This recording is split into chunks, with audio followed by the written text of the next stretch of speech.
Gue lagi ngasok begini nih bang, senderan di keril, rokok. Nah gue sama Baba ini ngeliat sosok wanita bang, yang tadinya lagu reggae jadi ayat kursi bang, nyemir doang bang. Hehehe, pulang dari Rinjani bang, geser.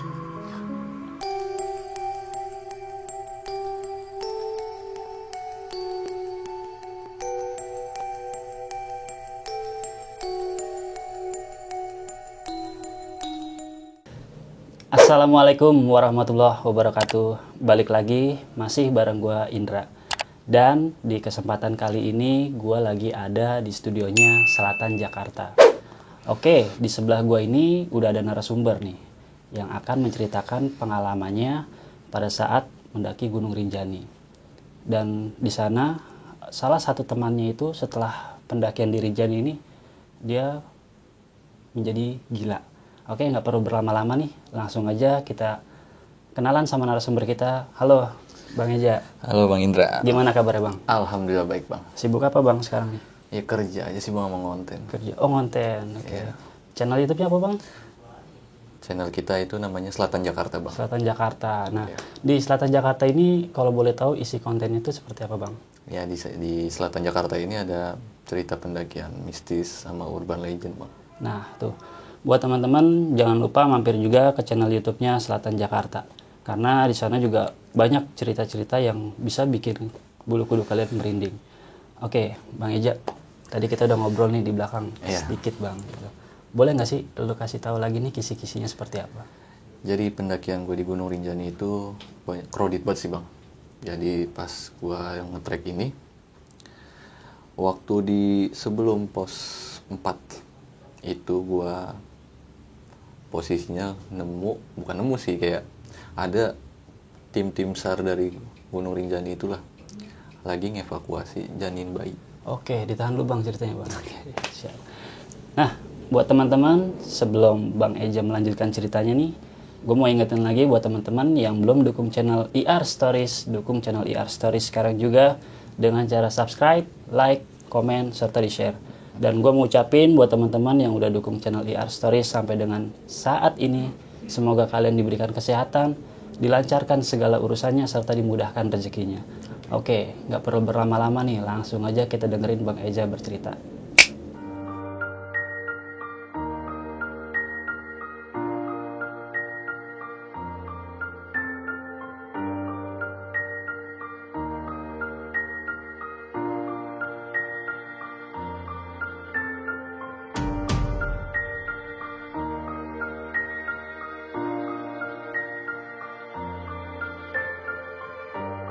Ya, Assalamualaikum warahmatullahi wabarakatuh. Sebelumnya thank you banget nih Bang Indra udah mau mampir di base camp kita. Sama-sama Bang, makasih juga nih udah disediain tempat. Mohon maaf ya bang adanya begini. Siap. Jadi pendakian gue waktu itu di tahun 2016. 2016. Iya. Awal mendaki ini gue berencana berlima bang. Berlima. Nah pas hari H ini kebetulan salah satu dari teman gue ini nggak jadi ngikut. Dan akhirnya gue dari Jakarta itu berempat. Gue, Nardi, Marker, Madun. Oke. Gue naik pesawat bang pada saat itu.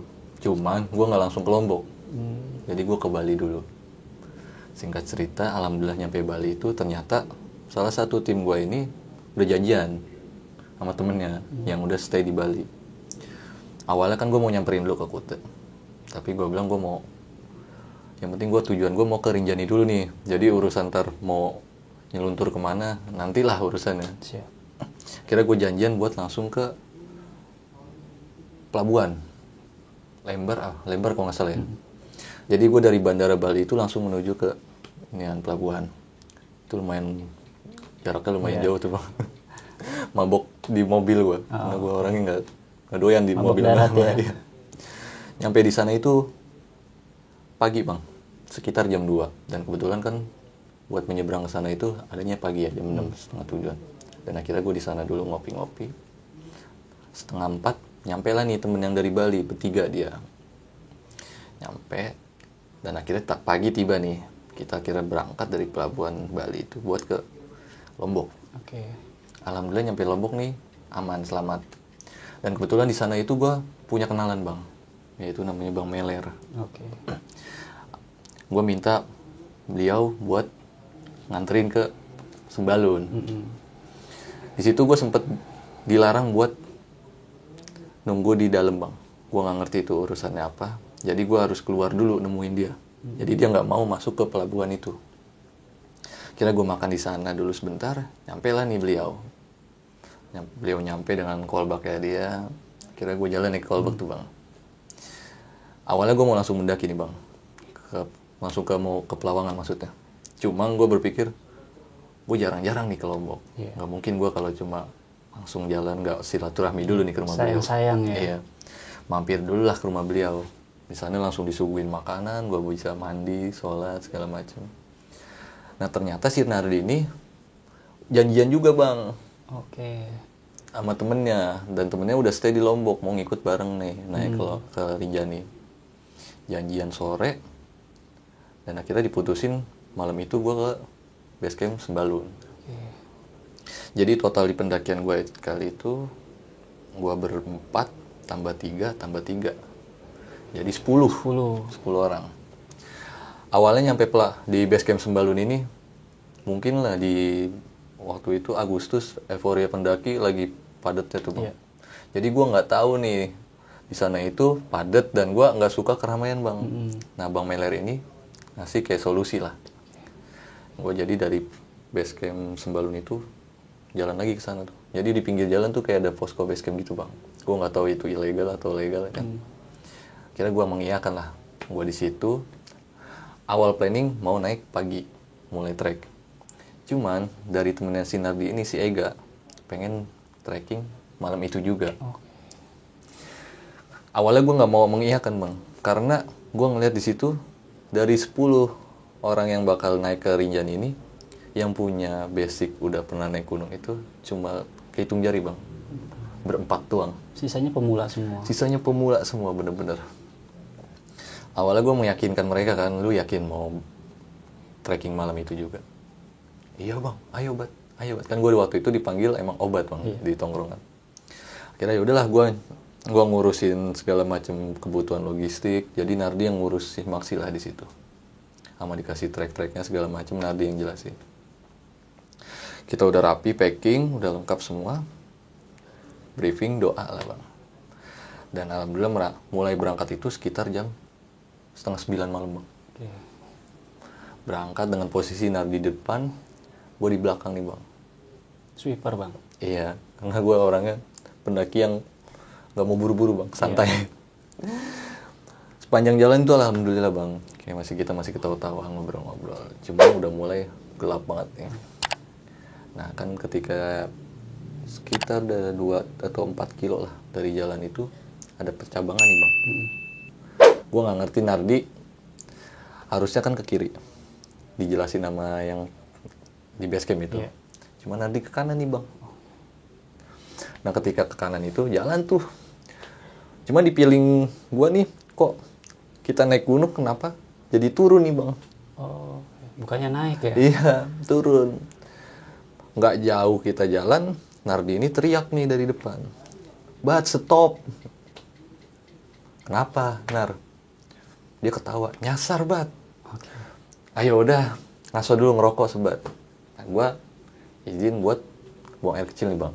Jadi ada pohon besar di situ, gue di situ lah. Karena kan di pendakian gue itu ada cewek 1 nih bang. Oh ada ceweknya. Iya, jadi 9 laki, 1 perempuan. Dia pemula juga.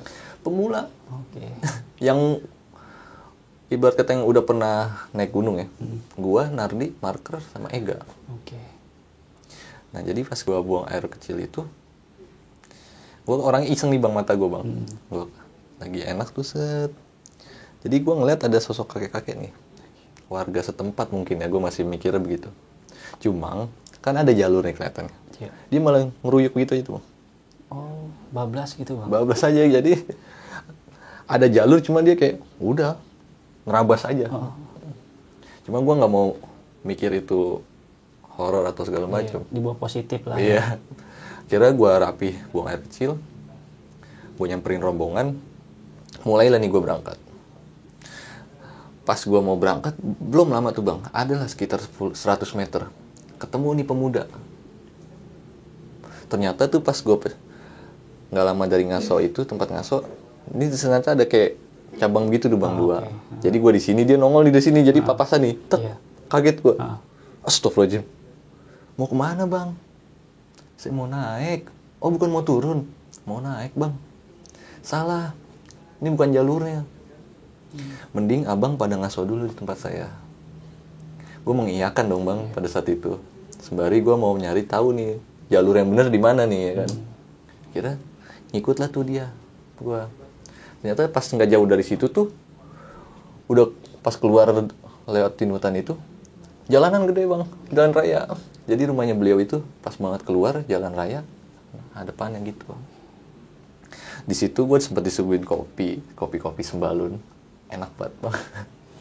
Nah ibu-ibu yang pemuda ini keluar lah, ngobrol-ngobrol, nanya dari mana segala macam.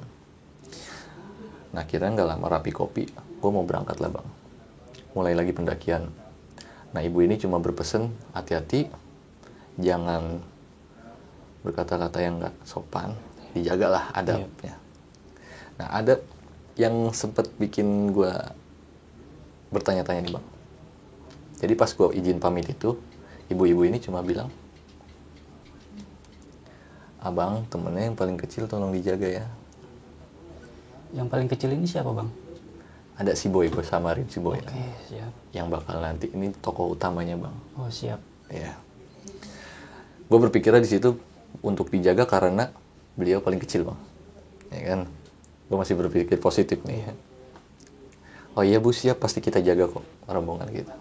Kira gue pamit, say thanks, jalan lah gue. Jalan. Nah, jadi gue kayak nelusurin mata air gitu bang. Oh. Kayak kali lah ya kan. Kali, hutan tuh bang, lebat. Jalan, set. Itu mulai pada suasana hening tuh bang, anak-anak. Yang tadinya awalnya pada masih ketawa-tawa, mungkin karena ngelihat pemula, terus ngelihat hutan yang lebat begitu. Suasana jadi hening nih bang. Iya.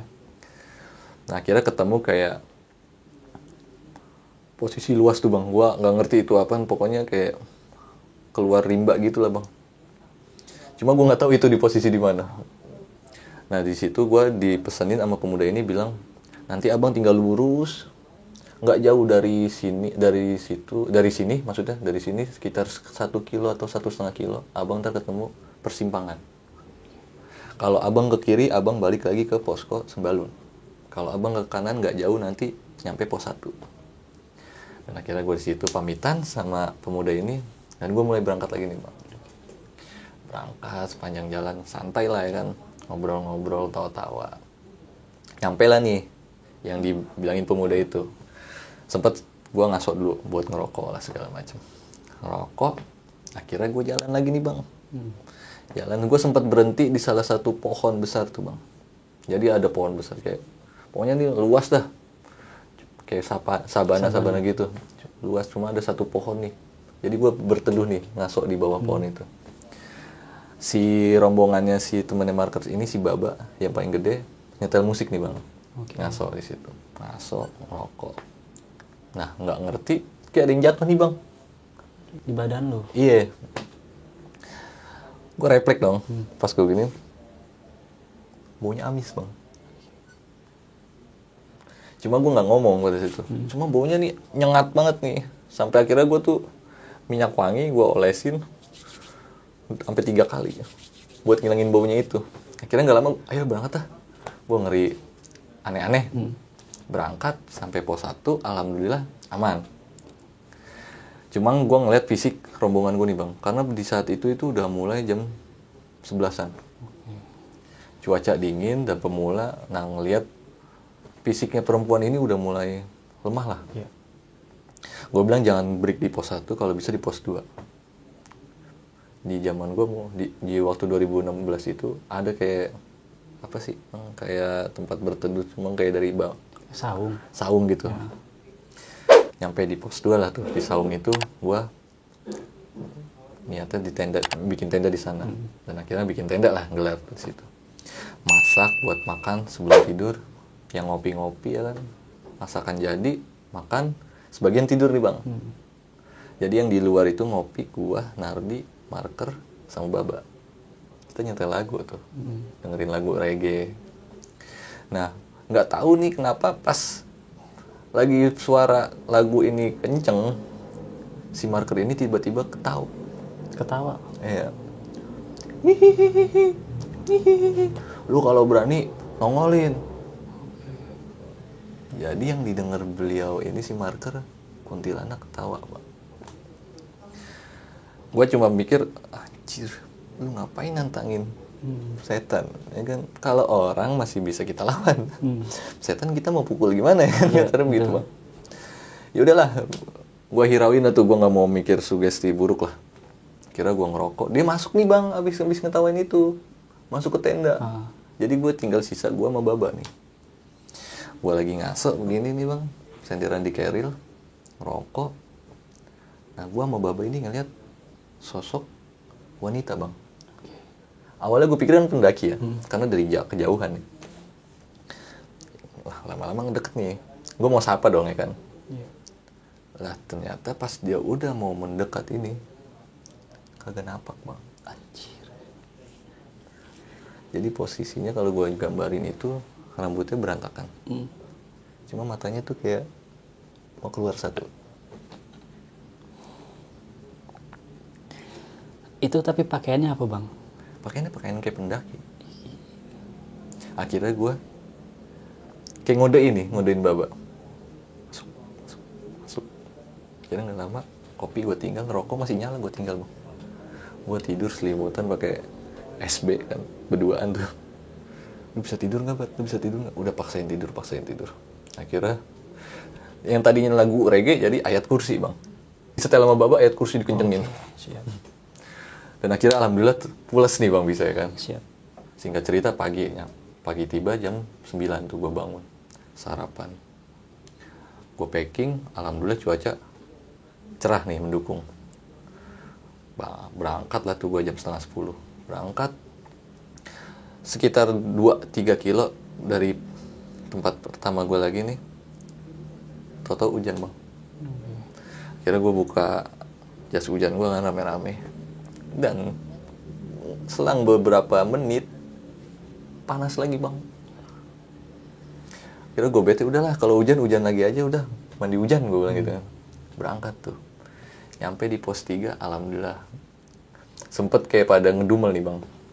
Mungkin karena mereka pemula kan.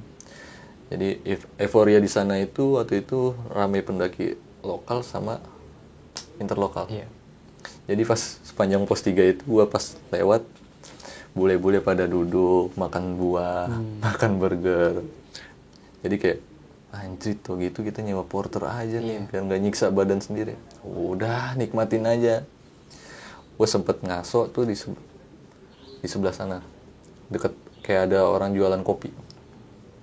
Di situ gue sempet ketemu teman sekolah gue Bang, ngobrol dan sebagian si Marker ini gue suruh ngambil air. Sempet lama tuh Bang di situ gue lupa waktu. Sampai sekitar jam 3-an.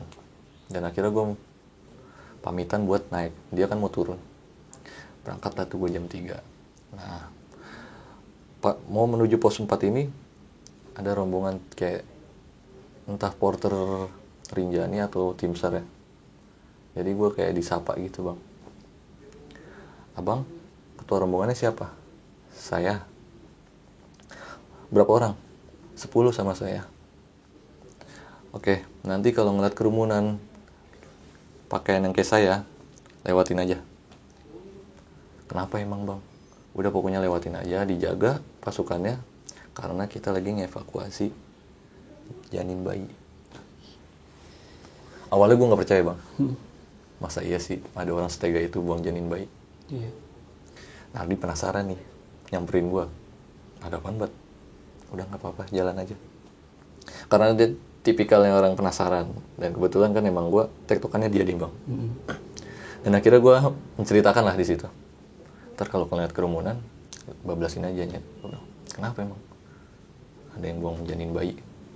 Wah langsung panik dia. Dia langsung berpikir apa Bang? Gue nggak mau kejadian kayak di Ciremai. Karena waktu di Ciremai gue ngalamin mistis lah sama dia. Dan akhirnya gue bilang, cairkan suasana lah bang ya. Udah tenang, niat kita baik. Nggak mungkin, masa iya kita niat baik dapat teror. Iya. Kita jalan tuh. Nah, nggak jauh dari kita abis ketemu sama porter itu, nemuin lah posisi itu bang. Oke. Jadi ketika kita sampai tuh apa yang dibilangin porter itu, kita emang disuruh langsung jalan bang. Jalan aja, jalan. Ngasonya nanti deh di pos 4. Oke. Gua ngeliat tuh bang kayak ada police line. Gua ngelongok aja tuh. Jangan lihat-lihat bang, jalan aja. Mungkin gua nggak ngerti dah pada saat itu. Nggak mau ke expose mungkin. Iya. Ya. Kita jalan tuh, lewatin. Nardi udah ngodain gue bang. Itu. Mungkin, gue bilang. Kira nyampe di pos 4. Gue sempet break lagi tuh bang, ngopi di sana. Karena kebetulan kan udah mau mulai maghrib. Nardi ngambil air nih. Dan ternyata versinya Nardi nih ya bang. Ketika dia ngambil air, dia ngedenger suara tangisan bayi. Itu pas dia habis ngambil air, ngomong sama gue, bisikin gue habis ngerasain kayak gini. Gue sempet anjrit, lu jangan bikin mental gue down, gue bilang ya kan. Jangan sampai nih kedenger ke kuping rombongan kita nih. Ya udahlah, gue bilang, ini udah mau maghrib, kita mau bikin tenda di sini atau kita mau bablas sampai Pelawangan Sembalun. Akhirnya dirembukin, oke, Pelawangan Sembalun. Nah gitu kita mulai mau nge-trek tuh ngelewatin 7 Bukit Penyesalan bang. Ya kan? Awalnya kan gue nggak tahu nih 7 Bukit Penyesalan itu seperti apa treknya. Karena yang gue dapat dari cerita abang gue, senior gue, ya lumayan treknya. Kira kita jalan, dan kebetulan apesnya gue ini bawa carrier yang kurang 100 liter bang.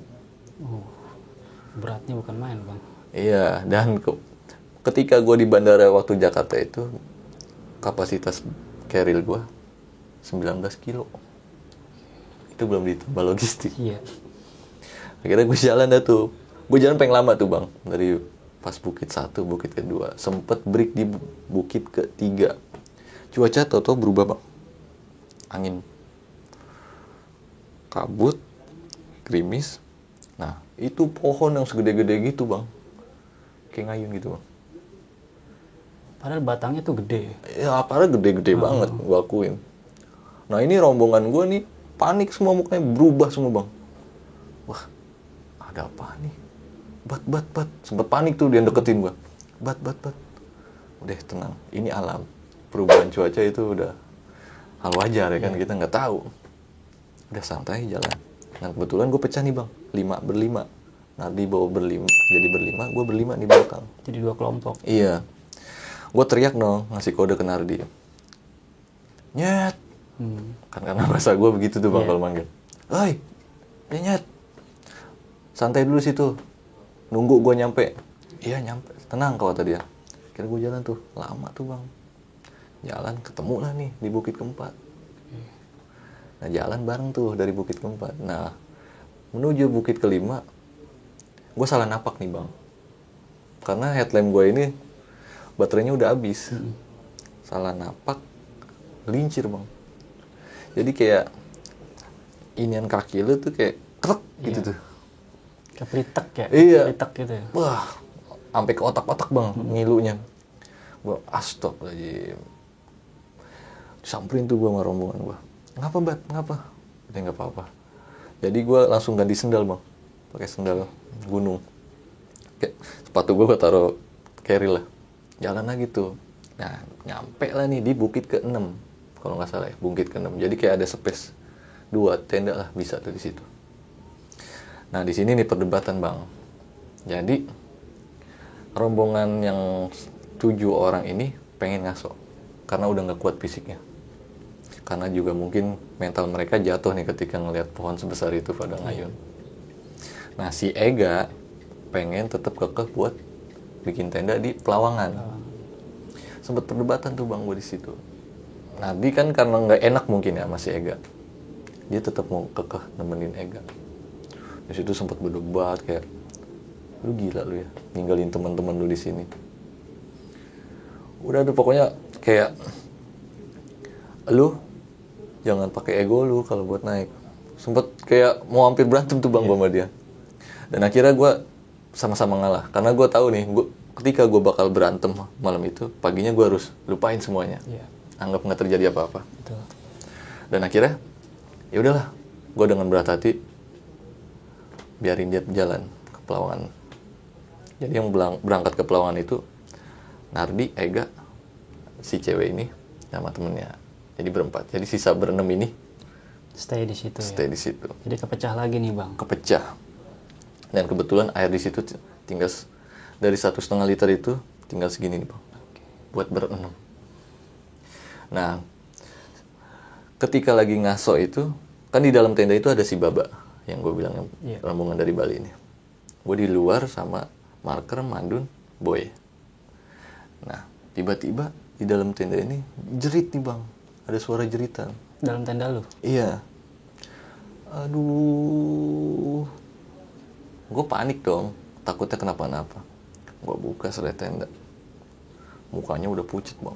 Ngeringkuk kayak begini nih. Gue bangun. Kenapa lu mbak? Sakit banget bat. Ya Allah kata dia. Nah di situ dia baru ngaku bang. Jadi seminggu sebelum dia berangkat nih, dia habis operasi usus buntu. Jadi jahitannya belum kering. Wah gue bingung kan bang ya. Sedangkan di P3K gue nih nggak ada obat nyeri buat bekas operasi. Nah di situ ada 2 butir CTM bang. Akhirnya gue kasih lah si Baba ini buat minum. Ya seenggaknya bukan ngilangin, ngeredamin ngilunya, tapi dia bisa tidur lah. Akhirnya diminum gak lama, tenang nih dia tidur pules. Nah gue keluar lagi dong, ngopi, ngobrol. Nah angin datang lagi nih bang. Jadi angin tuh kayak muter bang, muter. Nah sosok Boy ini tiba-tiba bengong bang, ngarah ke, kan kita posisi begini, dia ngarah ke arah jam 10. Dia bengong, megang rokok begini aja nih bang.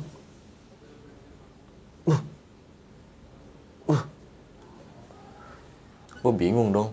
Lu ngapa? Nggak bang, apa? Gitu aja bang. Lu ngapa? Nah si Marker sama si Madun ini masuk nih, izin buat gue masuk ya. Dingin, karena emang cuaca di situ dingin banget bang, gue akuin. Dia masuk, gue masih berdua tuh. Boy, lu mau masuk nggak? Bengong aja bang begini.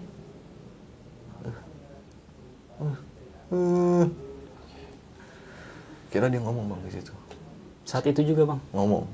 Bang, perempuan bang. Perempuan. Tuh di situ tuh. Stipar lu. Bang, ayo masuk tenda bang. Itu tuh. Jadi kalau kata dia nih bang. Jadi ada perempuan itu kayak turun bang dari pohon. Perempuan. Gue yang nggak ngerti soal gitu-gituan kan ya. Mau nggak mau gue bawa dia masuk ke tenda nih. Gue masukin tenda, gue selimutin SB. Tenda yang kapasitasnya 4 ditidurin ber-6. Jadi posisi gue deket pintu tenda begini nih bang, tidur. Kegencet. Iya. Akhirnya pagi tiba nih bang. Gue bangun, set. Tahu-tahu di tenda gue ini ada 4 botol air 1,5 liter bang. Sama rokok Marlboro. Marlboro merah. Gue buka tenda. Ini air dari mana nih?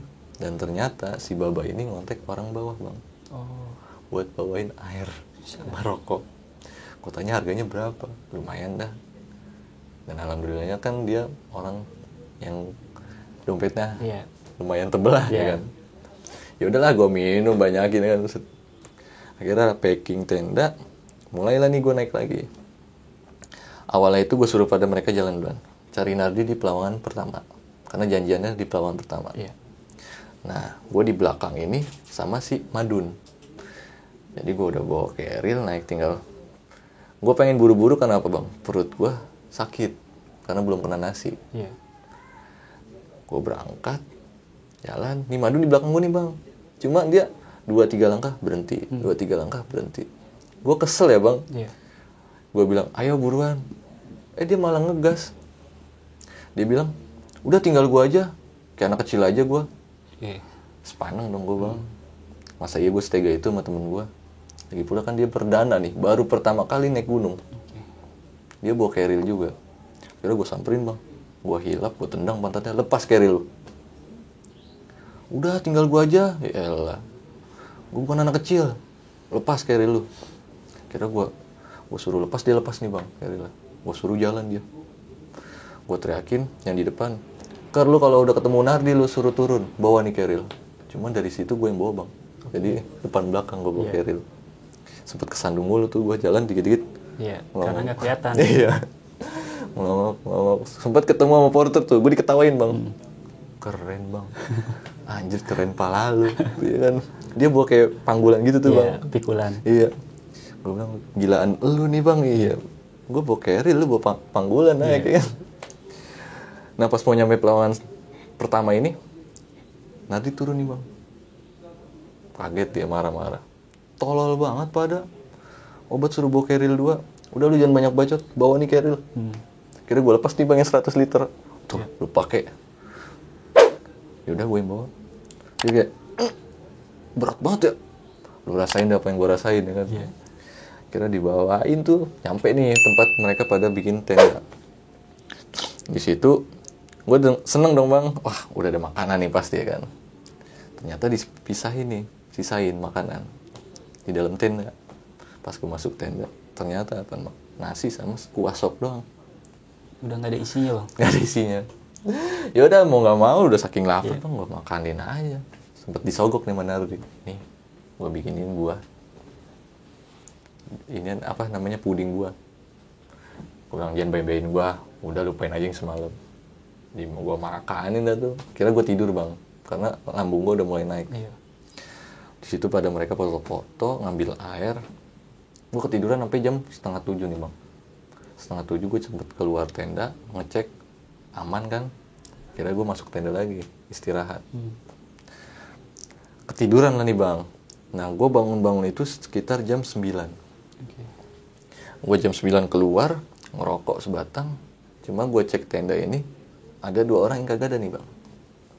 Si Pajar sama si Boy. Nah kebetulan kan si Pajar sama si Boy ini di tahun 2016 itu masih, kalau diibaratin masih SMP lah. SMP. Cuma mereka putus sekolah. Panik dong gua, kemana nih bocah 2 nggak ada. Nah dia nyeletuk, ngambil air. Lu yakin bocah 2 suruh ngambil air? Kan yang gede banyak, gua bilang. Dia yang pengen. Gua nungguin tuh bang, kok nggak nyampe-nyampe nih orang. Gua tanya lagi sama Nardi, dari jam berapa nyet? Dari tadi jam 7. Hah? Kaget gua. Lama amat. Iya, tahu pada foto-foto kali. Orang bawa handphone sih segala macam sama powerbank. Udah gue tungguin tuh bang, sampai jam 11 kagak nongol-nongol bang. Akhirnya gue berangkat nih nyari dia. Pas nyampe di pelawanan kedua, ketemu lah nih dia. Cuma mukanya rautnya panik. Dua-duanya bang? Dua-duanya. Si Pajar langsung, bang gue langsung ke tenda ya. Gue mau omelin, cuma dia langsung bilang, gue mau langsung ke tenda. Mukanya udah panik bang. Ya udahlah, nggak masalah. Nah si Boy ini mukanya kayak yang pertama gue lihat di Bukit Kenem bang. Kayak orang sawan gimana sih, sambet. Kira udah, lu ngapa Boy, gue gandeng. Bang gue pengen ngobrol gue. Ya udah ntar di luar tenda aja. Gue sempet bikinin air anget kan. Nih Boy minum. Ini rokok. Ngomong kenapa? Jadi kan gue nggak ngerekomen mereka ngambil air yang di batu gede itu bang, di bawah. Gue ngerekomen yang sebelah kanan. Iya. Ternyata dia ke bawah bang. Ke batu gede itu? Iya. Nah pas di posisi dia ngambil air ya, versi dia cerita, si Pajar ini nunggu di batu besar itu. Jadi yang masuk ke nyelip ke batu besar itu si Boy. Nah nggak tahu kenapa si Boy ini pas lewatin batu itu, dia bilang, gua langsung berhadapan sama cahaya putih. Itu cahaya putih atau ngeblank putih semua bang? Pokoknya cahaya putih, ngeblank semua putih kata dia. Nah di situ dia ngelihat sosok keras, gede-gede banget bang. Begini nih, mantau dia. Dikelilingin tuh, dia lari sepanjang jalan itu kerak putih. Dia panik sejadi-jadinya, cuma posisi dia jalan kemana aja kayak nggak ada titik temu bang, kayak mentok. Dan akhirnya dia ketemu kakek-kakek bang. Kakek-kakek itu cuma kayak ngasih sesuatu kayak tongkat. Sebenarnya bukan tongkat sih bang, kayak akar pohon, cuma karena tebel aja dia akarnya. Dikasih ke boy buat penunjuk jalan. Pokoknya kamu jalan aja. Cuma dia bilang, nih pakai buat jalan pulang. Jadi tuh sepanjang jalan itu dia ngeliat kera-kera putih, kayak ngancem dia gimana sih, kayak begitu aja tuh, nantangin dia. Cuma dia udah kayak orang, dia bilang gua sampai nangis bang segala macem. Tuh dia jalan terus nggak ketemu arahnya. Cuma menurut dia itu versinya lama banget bang, sekitar sampai 12 jam lah kalau kata dia. Orang sampai di tempat tenda kita ini udah ngos-ngosan banget, udah kayak nggak ada tenaganya. Iya, kayaknya udah jauh banget gitu ya dia. Iya. Tapi yang gue bingung ini nih, dia tiba-tiba itu bisa keluar karena akar itu bang. Yang dia bilang ya, akar itu. Pas posisi dia keluar jalan lari itu megangin akar. Nah akar ini dia buat gusain kayak kerak putih itu. Oke, iya. Nah tau-tau tuh cahaya itu lama-lama mudar bang. Pas mudar itu ternyata pas banget ketemu di batu besar itu. Jadi pas dia ngelewatin batu itu, nah ternyata si Fajar ini mukanya udah panik bang. Panik, satu mikirin si boy, kedua dia dengar suara kuntilanak. Oh, oke. Berarti yang nungguin diganggu juga. Diganggu juga, akhirnya dia lari tuh sejadi-jadinya. Air ditinggal di jalan. Oke. Nah itu dia cerita di situ. 11:30 tuh bang, baru ketemu gua sama dia dari jam 7. Cuma kalau kata dia, gue udah lama banget bang, gue sampai pasrah, biarin dah gue mati kalau emang gue mau mati di sini. Kira gue suruh tidur nih bang 11:30, karena gue mau summit itu planningnya jam 2. Karena gue ngeliat tipikal pendakian gue nih pada jalannya pada santai banget. Kira gue suruh tidur 11:30, gue bikin air hangat lah buat trekking summit. Jam 2 gue bangunin lah mereka. Woi bangun. Pada kayak nggak seneng gitu bang. Anjir baru buat tidur. Besok aja besok. Mau summit nggak?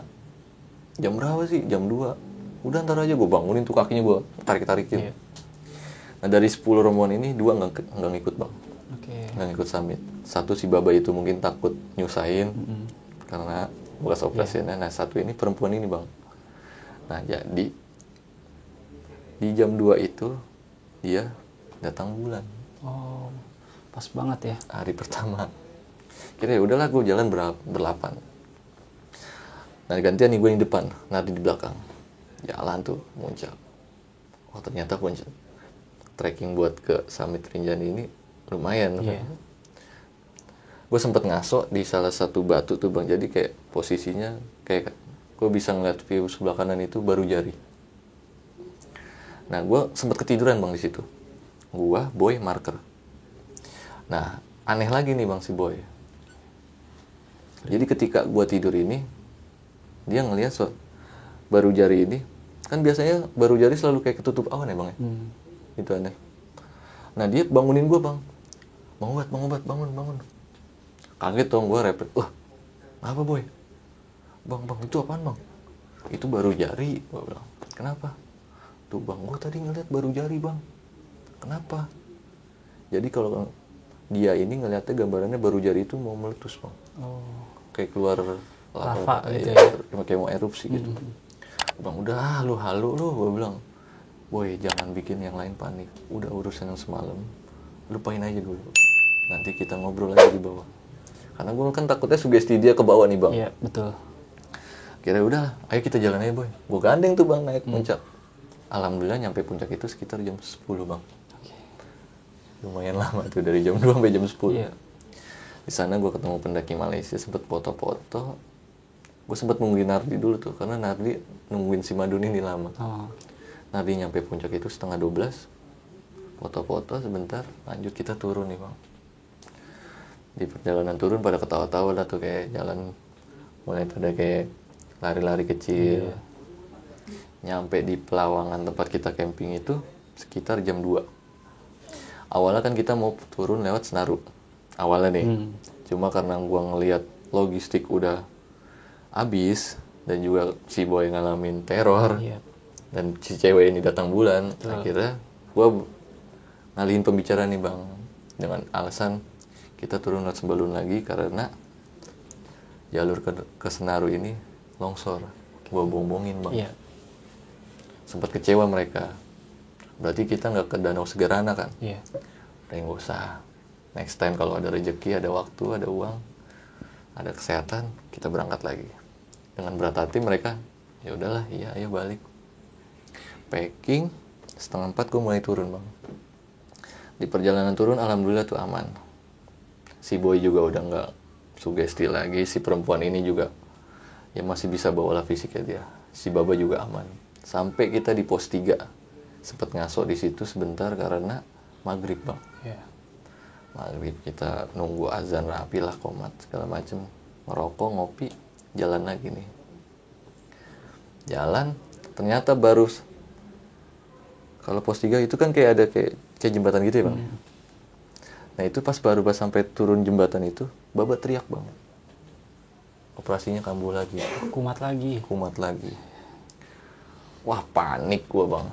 Gimana nih, masa ya gue gendong? Iya. Sedangkan badannya berat banget nih bang. Nah tau-tau ada bapak-bapak nih.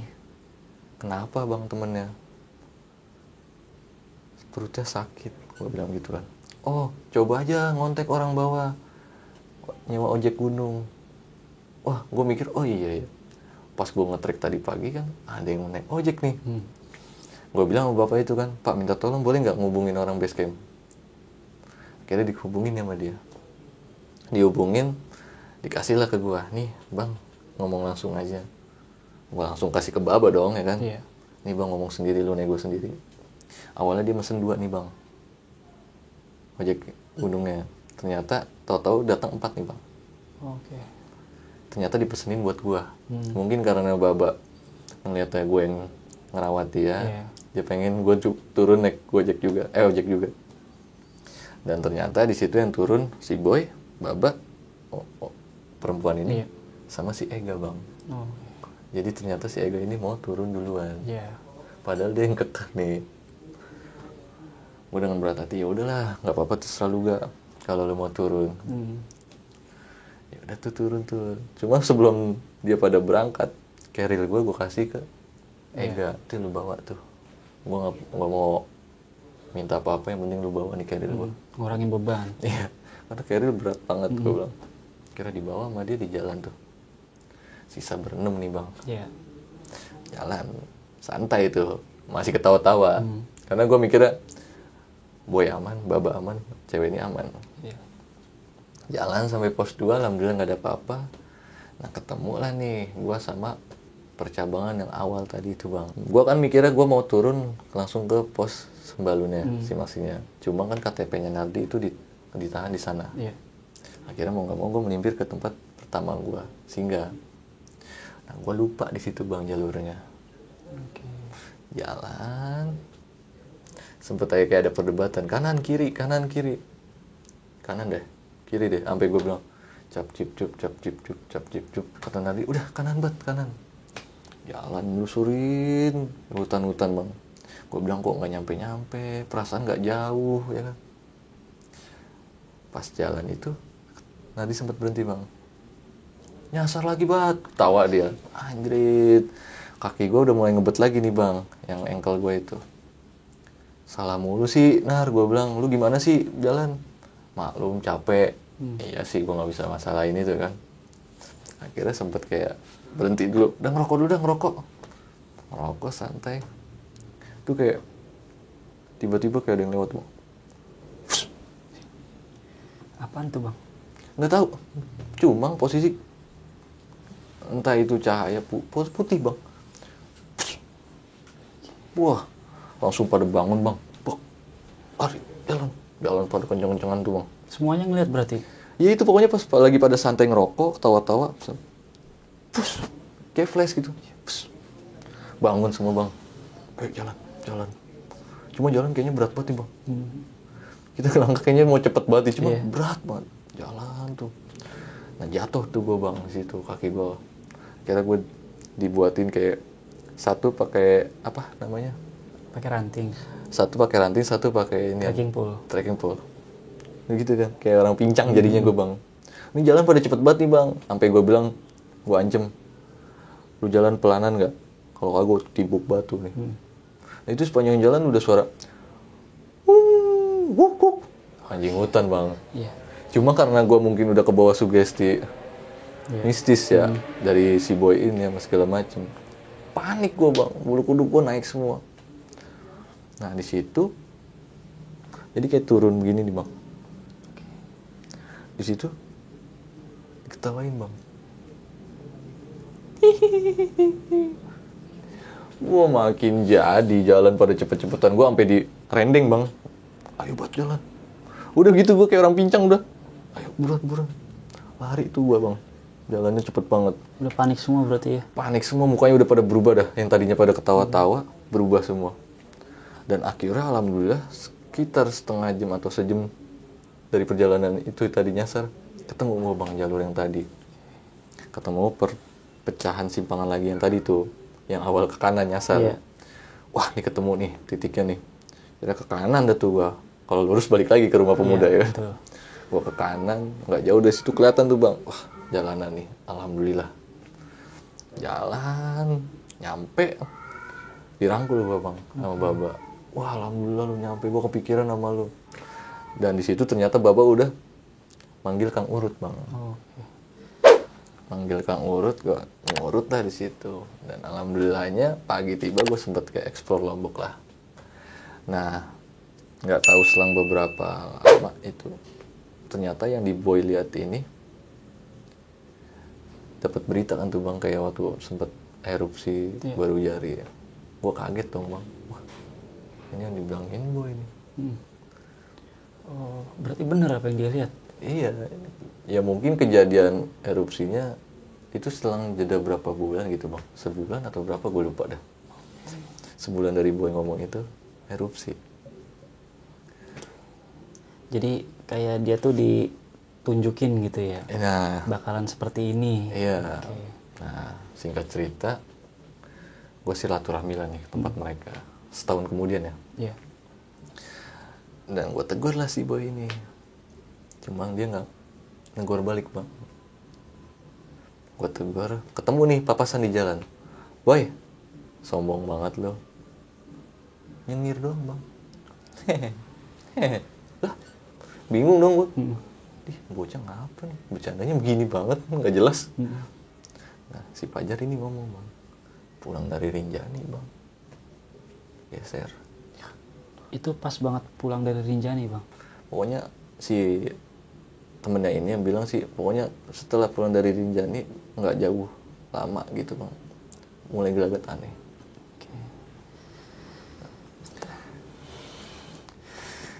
Itu aja paling bang. Gila. Nah itu, tapi temen lu tuh udah, maksudnya udah berobat gitu bang? Ya kalau versinya temennya si Fajar ini sih bilang ya udah diobatin, cuma belum ada perubahan sih bang. Berobatnya ini berobat medis atau berobat Ya, alternatif gitu? Alternatif sih. Alternatif ya? Iya. Ya konon katanya sih ya. Jadi dia ini punya pegangan, cuman nggak ada gurunya mungkin. Oke, nggak kuat berarti ya? Iya, nah mungkin bentrok sama yang di Gunung Rinjani. Oh cuma kan nggak paham gitu-gituan bang. Iya siap, ya kita sebagai manusia awam lah ya, nggak ngerti lah sama hal-hal kayak gitu. Awalnya juga pikir kan nih anak sugesti bang, mungkin dari faktor lelahnya. Cuma kok kalau dilihat alurnya nih bocah ya ngeliat perempuan, terus kayak masuk. Sebenarnya gue nggak percaya sih bang, kayak ada kayak masuk goib kayak gitu, kayak percaya nggak percaya. Iya. Cuma kalau ngeliat dia, oh kok begini ya bisa ya.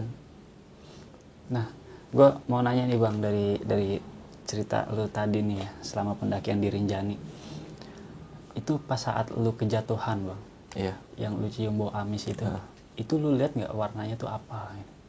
Warnanya pudar sih bang, cuma kayak kemerah-merahan kental gitu. Cuma baunya itu bang, nyelekit banget, anjir. Cuma kayak baunya amis-amis gimana gitu, pokoknya gak enak banget dah. Itu membekas bang sampai lu terus melanjutin perjalanan itu? Cuma pagi pas gue liat nggak ada bekas bang, Hilang. cuma pas digini tuh kayak lendir-lendir merah gimana sih bang. Iya, Cuma pas gitu anyir atau gimana, pokoknya nggak bisa dijelasin lah. Oke. Cuma baunya itu nggak, di hidung gua kayak nggak bersahabat banget. Siap. Nah, itu gua menarik juga tuh sama yang janin itu, Bang. Itu maksudnya kok bisa sampai ada janin di situ gitu loh. Nah itu dia bang, gue nggak habis pikir sih sebenarnya. Awalnya gue nggak percaya, cuman ya kalau gue lihat dari mata telanjang gue sih ya emang ada kayak orang lagi evakuasi gitu, ada garis polis lain, ada banyak kerumunan orang. Cuman kalau menurut gue sih aborsi, jadi kayak bayi-bayi aborsi gitu, cuma udah berbentuk bayi. Oh. Karena gue lihat tuh ya udah berbentuk bayi, kecil segini nih bang. Gila, kepala gue langsung sakit. Cuma awalnya gue mikir, ya masa iya sih orang buang bayi aborsian di situ. Gue mikirnya aborsian ya, nggak di situ. Karena yang gue lihat dari kantong mayatnya itu kecil bentuknya.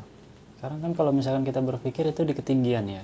Nah, Kalau misalkan ayo misalnya orang hamil ya kan, atau habis melahirkan misalkan, tapi kan ya dengan ketinggian itu masa iya sih dia bisa gitu loh. iya, lagi pula kalau misalkan lu mau buang aborsian, kenapa harus di gunung sih? Kasarnya begitu. Gue nggak habis pikir aja, gila nih orang kemana pikirannya. Oke, Bang, gue mau nanya pas teman lu si Boy yang dia awal mula kejadian dia nunjuk-nunjuk di luar itu yang akhirnya lu bawa masuk. Di situ perasaan lu tuh apa pada saat itu, Bang? Yang gue rasain sih gue panik bang ngeliat dia. Cuma karena posisi ya mungkin gue harus jadi leader, gue nggak boleh ngikut panik, dan gue nggak ngerasain ada sosok atau apa gitu. Cuma gue ngerasanya emang dingin banget. Maksudnya gini bang, kan ini kan yang ngeliat cuma dia gitu kan. Pada saat lu ngeliat tingkah lakunya dia kayak gitu, apa lu berpikir ini anak halu? Atau Ya itu karena kecapean? sugesti kecapean gue mikirnya awalnya. Dan pada saat dia ngambil air segitu lamanya dan baru ketemu sama lu dan dia cerita sama lu, itu lu sendiri percaya sama cerita dia pada saat itu? Awalnya enggak bang. Nah terus? Nggak logis. Gue pikir nih anak paling ngayap. Cuma kalau gue liat mukanya panik. Iya. Ya mungkin nggak, buat ceritanya dia masuk ke lihat kera-kera putih, gue awalnya nggak percaya. Mungkin karena dia melihat sosok yang lain nih. Iya. Jadi gue pikir ngeliat sosok yang lain nih. Cuman dari abis dia masuk katanya ke tempat-tempat kera gitu, gelagat-gelagat anehnya itu buat gue sedikit lama-lama yakin bang, ini anak kayaknya bener-bener ngalamin teror nih. Iya. Karena dia itu pertama kalinya dia naik gunung. Dan di situ yang ngalamin juga bukan cuma dia doang ya, tapi temannya yang nungguin juga. Iya, temennya itu bilangnya pas paginya. Pas paginya. Pas mau summit. Oh, dia baru berani sampein. Iya. Dan yang gua nggak habis pikir itu di saat pas lu memuncak, temen lu itu ngelihat seperti erupsi gitu kan, yang lu bilang lu mungkin halu gitu, tapi ternyata benar gitu kan. Jadi temen lu ini kayak, kalau gue bilang kayak pas setelah dia ngalamin hal kayak gitu, dia jadi kayak apa ya, kayak digambarin gitu loh, ini bakalan seperti ini. Kayak sensitif gitu kali bang. Iya, bisa. Cuma gue emang kaget nih. Setahu gue tuh gue dari pagi, maksudnya sampai gue bangun itu, ya baru jari itu ketutup awan mulu bang. Masa iya bisa ngelihat sih lo, ya kan, katanya begitu. Karena yang lain aja pada nggak ngelihat gitu kan. Iya. Oke, Sempet percaya nggak percaya sih omongannya dia. Cuma ketika pas dia tuh, gue ketemu setahun kemudian dijelasin, oh dampaknya mungkin ini. Iya, jadi jawabannya itu setelah kembali ya, setelah turun dari gunung dan ada beberapa hal yang memang berdampak kepada temen lu sendiri ya pada saat itu ya bang. Iya. Gitu. Oke, teman-teman, gokil sih ceritanya. Kalian bisa menyimpulkan sendiri, diambil sisi positifnya dan dibuang jauh-jauh sisi negatifnya, dan jadikanlah cerita ini pembelajaran, bukan untuk menakut-nakuti kalian. Oke, Bang Eja, makasih banyak nih Bang. Sama-sama Bang. Udah dikasih kesempatan mampir ke sini. Nah, iya dong, harus silaturahmi. Ntar lain waktu kita yang main tempat Oke, siap Bang Eja. Oke, buat teman-teman, sebelum gua pamit, gue mau ucapin lagi buat teman-teman yang belum dukung channel IR Stories, dukung channel IR Stories sekarang juga dengan cara subscribe, like, komen, serta di-share. Dan gue mau ucapin juga buat teman-teman yang udah dukung, semoga kalian diberikan kesehatan, dilancarkan segala urusannya, serta dimudahkan rezekinya. Dan satu lagi, jangan lupa mampir juga ke channelnya Bang Eja. Apa Bang nama channelnya Bang? Selatan Jakarta, Bang. Selatan Jakarta. Di sana juga banyak cerita-cerita misteri ya Bang ya? Iya. Oke, siap. Oke, sekian dulu dari gua Indra dan ada Bang Eja. Wassalamualaikum warahmatullahi wabarakatuh. Waalaikumsalam warahmatullahi wabarakatuh.